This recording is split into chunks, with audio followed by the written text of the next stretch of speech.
우리는 지난주에 예수님께서 군대 귀신에게 지배당하던 그 고통하던 한 영혼을 예수님께서 고쳐주시는 놀라운 권능을 우리가 살펴보았습니다. 그리고 나서 그 지방 사람들이 떠나시기를 간구했기 때문에 예수님이 맞은편으로 다시 오셨습니다. 맞은편으로 다시 오셨는데 큰 무리가 모였다라고 기록하고 있는데요. 22절에 보니까 회당장의 하나인 야이로라 하는 사람이 와서 예수를 보고 그 예수님의 발 아래 엎드려서 간곡히 간구하는 일이 이제 벌어지게 됩니다. 내용이 이제 뭐냐면 내 어린 딸이 죽게 되었사오니 오셔서 그 위에 손을 얹으사 그로 구원을 받아 살게 하소서. 딸이 이제 얼마 안 남은 것 같아요. 굉장히 그 위급한 때에 예수님을 마침 예수님이 돌아오셨기 때문에 바로 예수님을 찾아가서 그렇게 이제 그 앞에 엎드려서 이렇게 간곡한 부탁을 드렸습니다. 그래서 예수님이 거기에서 야이로의 집까지 가시려고 이제 가시기로 작정을 하셨습니다. 예수님은 이러한 간절한 그 간구를 외면하지 않으시는 분이시기 때문에 가시기로 작정하고 이제 가고 있었습니다. 큰 무리가 따라갔다라고 기록하고 있는데 사람이 너무 많아서 애워싸서 막 민다고 이렇게 표현하고 있습니다. 자, 그런데 25절에 보니까 25절부터 34절까지 우리가 읽은 본문이죠. 다른 이야기가 끼어들어와 있습니다. 야이로의 딸을 고치러 가는 중에 우리가 잘 아는 이야기 누구 나오죠? 혈루증을 12해를 혈루증으로 앓는 여인의 이야기가 여기에 딱 들어가 있습니다. 그래서 오늘 본문 말씀은 이 여인에 관한 내용이라고 여러분들이 생각하시면 됩니다. 이 12해를 혈루증으로 앓았다는 걸 우리가 간략하게 여기서 이제 기록되어 있지만 아마도 제가 보니까 이 병은 여성 질환이라고 저는 생각이 되는데 아마 과도한 계속 끊이지 않는 월경이거나 아니면 계속 출혈병이 있었을 겁니다. 이 12년 동안 이런 삶을 산다는 것은 그 여성으로서 굉장히 어려운, 굉장히 힘든 겁니다. 근데 26절에 보니까 많은 의사에게 많은 괴로움을 받았다라고 이렇게 기록되어 있어요. 이게 함축적인 거지만 굉장히 많이 어려움을 받았던 것 같아요. 고치려고 해도 고쳐지지도 않을 뿐만 아니라 때로는 부끄럽기도 하고 그랬을 거예요 아마. 그리고 가진 것도 다 허비하였으되 아무 효험도 없고 가진 걸 다 갖다 바쳐서 이렇게 고치려고 했는데도 효험이 없습니다. 우리가 사실 1년 동안 어떤 병을 계속 가지고 있는 것도 굉장히 힘들거든요. 근데 12년 동안 얼마나 오랜 기간 동안 이 가진 게 다 없어진 거예요. 그런데 그 뒷구절이 또 더 가슴 아프게 합니다. 아무 효험도 없지만 도리어 어떻게 해요? 더 중하여졌던 차에. 이분도 굉장히 간절한 분이에요. 구약의 레위기나 이런 하나님의 율법에 의하면 여러분도 아시지만 이러한 출혈병이 있는 사람은 부정한 사람으로 됩니다. 그래가지고 정결해지지가 않아요. 그래서 이런 날 동안 계속 부정한 여인으로 이렇게 낙인 찍히는 겁니다. 여러분 나병도 어떻게 돼요? 나병이 진영 안에서 살 수 있습니까? 진영 안에서 살 수가 없어요. 레위기 13장에 보면 46절에 진영 밖에서 혼자 살라고 이렇게 얘기하고 있습니다. 그 정도로 부정한 것은 하나님의 진영에 같이 못한다라는 걸 강하게 말씀하고 계세요. 율법은 그래요. 근데 여러분이 마가복음에서 이미 읽었지만 마가복음 1장 40절 앞에 잠깐 보십시오. 1장 40절. 마가복음 1장 40절에 보니까 한 나병 환자가 많은 사람들이 유대 사회의 관례를 깨트리고 어떻게 했어요? 누구 앞에 나왔습니까? 예수께 와서 꿇어 엎드려 간구하면서 이렇게 얘기합니다. 원하시면 저를 깨끗하게 하실 수 있나이다. 저는 다 준비가 됐습니다. 저는 주님만 원하시면 저는 고침받을 수 있다고 믿습니다. 이런 자세거든요. 여기서도 어떻게 해요? 관례를 깨뜨렸죠. 유대인이잖아요, 예수님. 그죠? 유대인 앞에 나타났고 그 거룩한 분 앞에 나타나서 어떻게 해요? 고쳐달라고 했을 때 예수님이 이분을 고친 것을 아마도 이 여인은 들었을 수도 있습니다. 이 여인이 어떻게 해요? 예수의 소문을 들었다고 했죠. 몇 절입니까? 27절에 예수의 소문을 듣고, 예수의 소문을 들었습니다. 예수님이 부정한 자뿐만 아니라 더러운 귀신자들을 고치시고 각종 병을 고치신다라는 것을 들었습니다. 어떻게 해요? 이걸 듣고서 이 여인은 생각을 했겠죠. 나를 고치실 수 있는 유일한 분은 주님이실 것이다라는 생각을 했을 것입니다. 그래서 이 여인이 레위기에 있는 그런 부정하다라는 그것을 이미 알고 있는 사람임에도 불구하고 그것을 뛰어넘어서 주님이 원하시면 나는 고침을 받을 수 있다라는 생각을 한 겁니다. 그래서 어떻게 해요? 결단을 하는 거죠. 누구를 만나러 가는 거예요? 예수님을 만나러 가기로 작정을 했습니다. 그 찰나에 어떻게 예수님이 당연히 자기가 살고 있는 동네 가까이 오셨겠죠. 이때 이제 나가는 거죠. 자, 여러분, 제가 지난번에도 말씀을 드렸지만 예수님께서 그 광풍을 뚫고 누구 만나러 갔다고 했습니까? 거라사인 지방에 그 한 영혼을 위해서 만나러 가셨다고 했죠. 그럼 예수님이 누구를 만나러 또 오셨을까요? 이 여인을 만나러 오시는 겁니다. 예수님이 다 아세요. 이 여인을 만나고, 물론 또 그 다음 편에는 누구를 만나러 와요? 야이로의 딸을 구원하시기 위해서 오시는 것입니다. 무리 가운데 끼어드는 것도 대단한 믿음이 필요한 거예요. 사람들이 알면 부정한 여인이 왜 여기 와 이렇게 말할 텐데 상관하지 않고 그냥 가서 끼어들었습니다. 예수님이 뒤에 끼어든다는 것도 대단한 거거든요. 쉽게 그 근처에 못 갈 것 같아요, 제 생각. 이 세상에서도 콘서트 하는데 그 앞에 쫓아갈 수 있어요? 여러분들 엄청 힘이 좋아야 됩니다. 그렇게 무대 보러 가려면은. 그죠? 여기도 마찬가지예요. 큰 무리가 있기 때문에 여기서 끼어든다는 것 자체가 대단한 믿음의 행동이라는 거죠.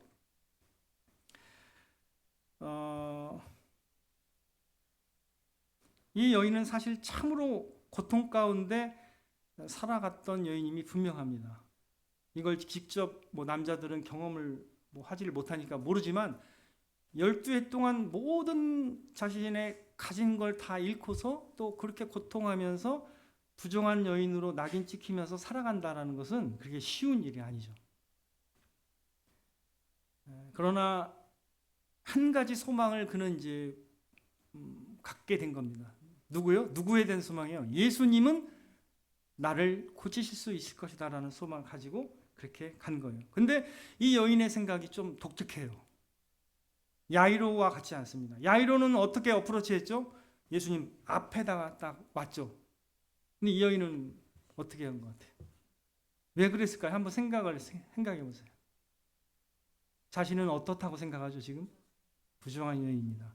그 앞에 잘못 나가다가 나를 아는 어떤 사람이 있다면 어떻게 해요? 왜 부정하게 이렇게 여기에 오냐 이렇게 할 수도 있죠. 근데 여인은 뒤로 갑니다. 전략을. 근데 어떤 생각을 하는 거냐면 그 앞에 말씀드리지도 않아요. 이 여인의 원래 생각은 뭐예요? 그냥 예수님의 옷에만 손을 대는 것, 이겁니다. 어떻게 이게 성경에 나오나요? 예수님 옷을 대면 병이 고쳐진다라는 어떤 힌트를 될 만한 게 있나요? 없습니다. 기본적으로는 없어요. 직접적인 문장이 없습니다.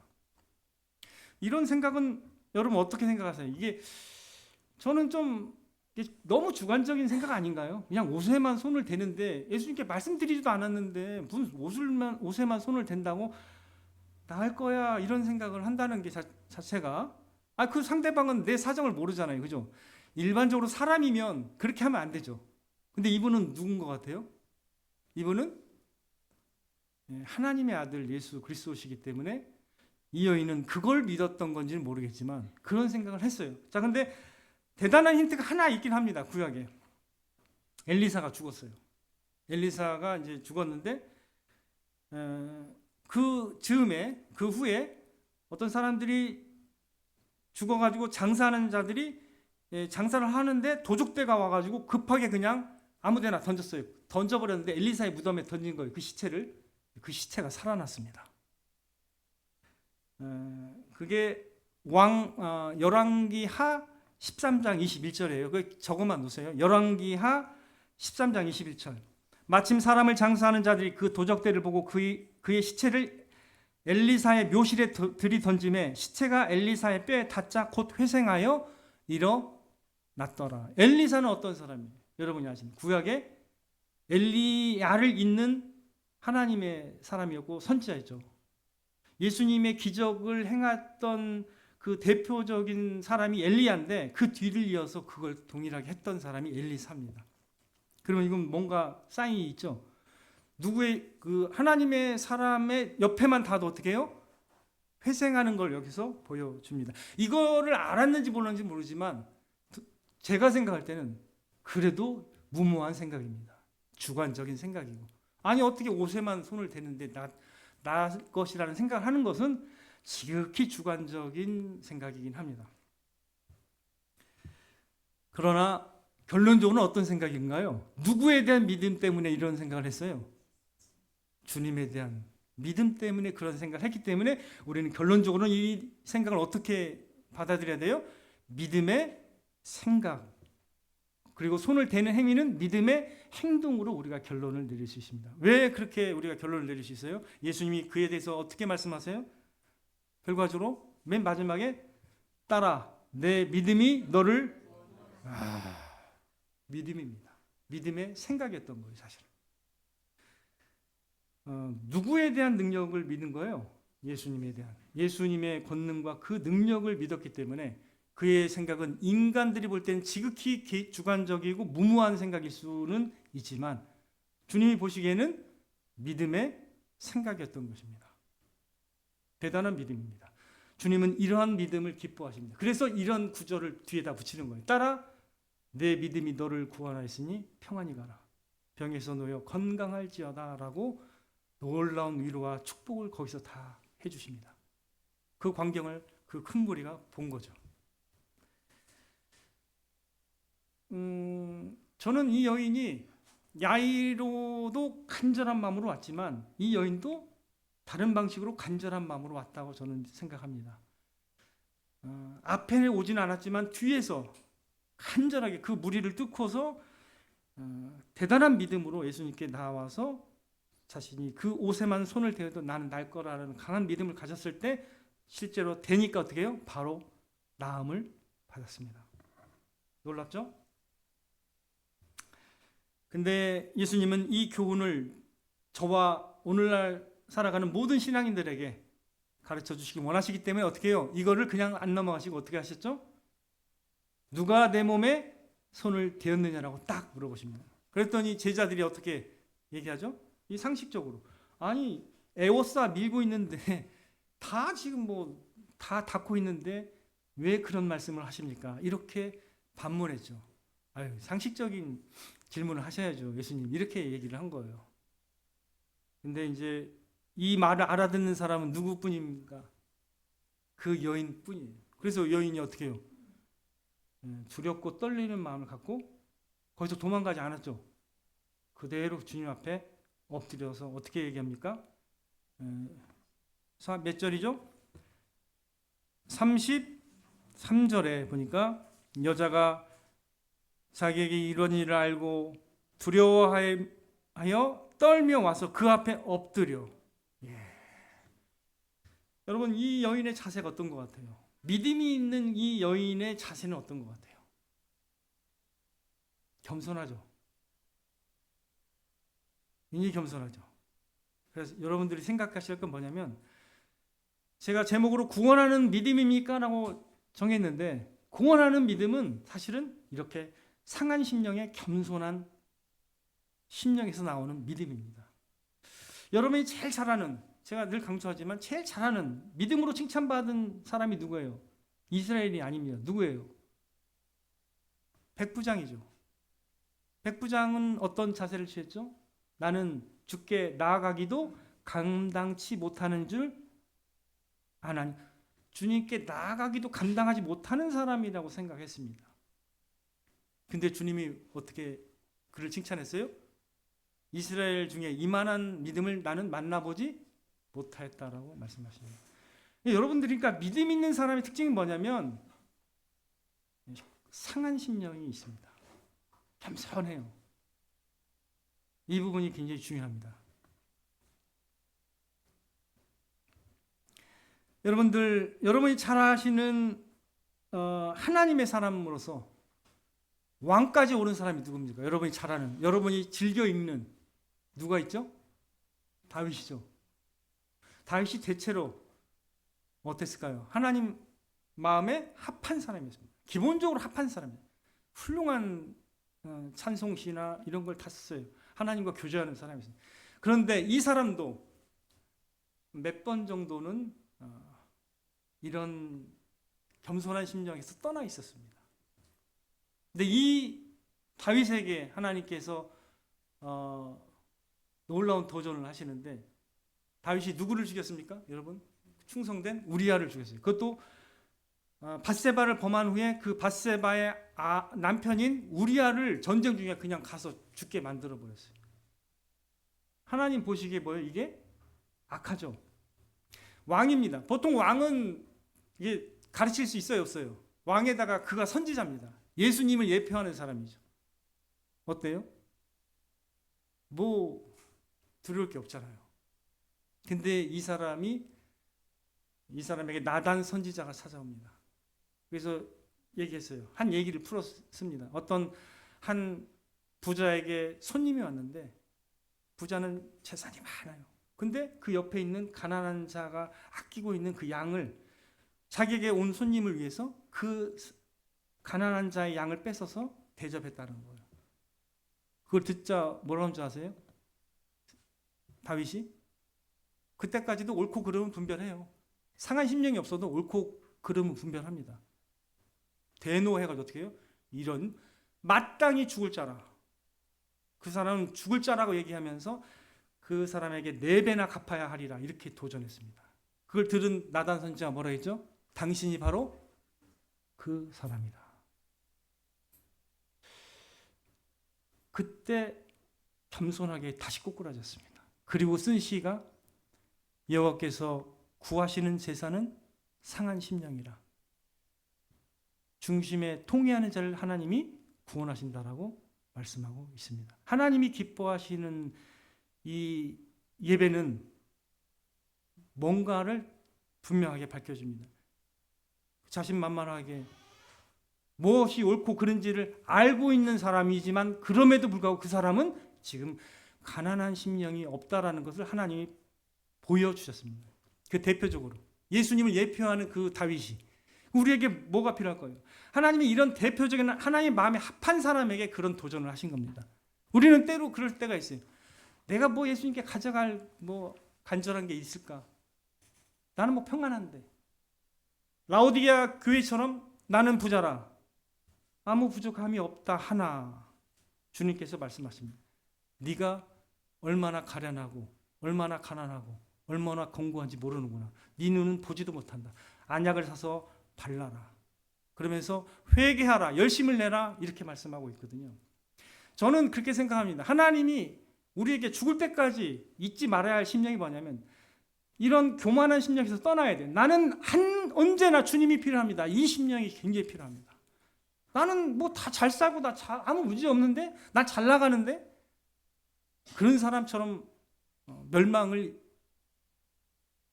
직면하게 될 사람이 없는 거예요. 다윗이 누구도 다윗을 건드릴 사람이었습니다. 근데 어떻게 됐다고요? 그것 때문에 엄청 망했습니다. 숱한 고난을 그 후에 겪게 됩니다. 자기 자녀에게 왕위를 빼앗깁니다. 그리고 온 나라가 고통을 받습니다. 그것 때문에. 그죠? 난리 나는 거예요. 하나님은 언제나 어디서나 우리에게 뭘 요구하신다고요? 이런 가난한 심령으로 주님께 나오는 온전한 순수한 믿음을 원하신 겁니다. 어린아이 같은 심령을 원하시는 거예요. 근데 우리에게 여러분들이 주님 안에서 있다고 생각하는 그 사람조차도 항상 어떤 마음을 가져야 되냐면 이러한 겸비한 심령을 가져야 됩니다. 하나님께서 일하시는 걸 보면 다 어떤 심령을 가진 것 같아요. 여기 보면 그 귀신 들렸다가 나은 사람도 어떻게 됐어요? 온전하게 주님 따르고자 했죠. 그죠? 이 사람도 어떻게 해요? 다시 주님 앞에 엎드려서 그 모든 사실을 다 얘기하면서 그렇게 했죠. 이런 것들이 뭐예요? 주님을 만난 후에 생각과 마음과 행동과 인격이 변화되어 나가는 것입니다. 누구든지 그리스도 예수 안에 있으면 새로운 피조물이라. 이전 것은 지나갔으니 보라 새 것이 되었도다. 근데 예수님은 나는 안다라는 거예요. 예수님과 함께 있다라는 거예요. 이 큰 무리가 예수님과 함께 있었죠. 근데 있음에도 불구하고 하나님의 능력을 경험한 사람은 누굽니까? 이 여인밖에 없습니다. 다르죠. 여러분들이 교회에 나오고 예수님을 안다고 고백하고 안다고 하지만 정작 그게 구원하는 믿음인지는 여러분이 생각을 해봐야 됩니다. 과연 예수님께 내 믿음이 너를 구원했으니라고 칭찬을 받을 수 있는 믿음이 여러분에게 있어야 되는 거예요. 죽기 전에는 이걸 확인해야 됩니다. 확실하게 확인해야 됩니다. 내가 예수님 믿는다고 말하는데 아무 변화가 없다. 그 사람 예수님 안 믿는 거예요. 착각하는 겁니다. 예수님을 믿으면 태도가 변화가 되겠어요. 생각이 변화되고 태도와 인격이 변화되게 되어 있는 겁니다. 그걸 무시하면 안 되는 거예요. 여러분, 심은 대로 거둔다는 게 하나님의 원칙입니다. 그죠? 어떻게 해요? 복음이 심겨졌을 때 복음의 열매가 아예 없어. 그리스도인이라고 할 수 있을까요? 아닙니다. 슬프지만 아니에요. 돌이켜야 됩니다. 하나님이 여러분에게, 저와 여러분에게 구하시는 제사가 뭐라고요? 상한 심령으로 오직 주님을 붙드는 이와 같은 마음입니다. 하나님이 이런 믿음을 기뻐하신 줄 믿습니다. 여러분들, 이미 예수님 안에 있다고 하는 사람들조차도 겸손해야 돼요. 끝까지 겸손해야 됩니다. 하나님, 저를 받아주시고 제가 정직하게 하나님 앞에 설 수 있도록 도와주세요. 이렇게 하면서 계속 겸비한 자세로 가야 됩니다. 가난한 자는 복이 있나니 어떻게 돼요? 심령이 가난한 자는 복이 있나니 천국이 첫 번째가 그겁니다. 심령이 제일 중요해요. 마음 자세가. 그런 자세로 예수님을 만난 사람은 어떻게 된다고요? 그의 생각과 그의 행동이 변하게 되게 되어 있습니다. 근데 주님을 만났다고 하는데 아직도 자신이 주인이 되어서 본인 판단이 다 올라요. 그럼 어떻게 될까요? 변화가 안 돼요. 당연히 변화가 안 돼요. 왜? 본인을 섬기다가 죽는 거예요. 일생을 본인을 섬기다가 죽게 되는 겁니다. 예수님을 믿는다는 게 무엇인지 아직도 모르는 거예요. 계속 많은 기회를 주시는데 하나님이 말씀을 통해서 진리를 통해서 우리를 자유케 하고 깨우고 성령으로 역사하실 때 귀를 막아버리게 되는 거예요. 할례 받지 않은 마음은 어차피 못 알아듣습니다. 제가 이렇게 때로는 세게 말하죠. 때로는 말해야 돼요. 그런데도 때로는 여러분들은 이걸 좀 넘기는 사람들이 있습니다. 넘기면 안 돼요. 그냥 내가 진짜 구원하는 믿음이 있을까? 의심해 봐야 돼요. 하나님, 저를 돌아보게 도와주세요. 이런 자세로 여러분들이 예수님을 만나야 됩니다. 이런 모든 과정은 우리가 이 이야기 속에 들어가서 예수님을 만나는 사람처럼 여러분이 경험하기를 원하시기 때문에 이렇게 자세하게 기록해 놓는 겁니다. 저와 여러분이 이런 심령으로 주님을 만남으로 주님의 놀라운 위로와 평강과 그 새롭게 하심을 경험하게 되는 저와 여러분 되시기를 주님의 이름으로 축원을 드립니다.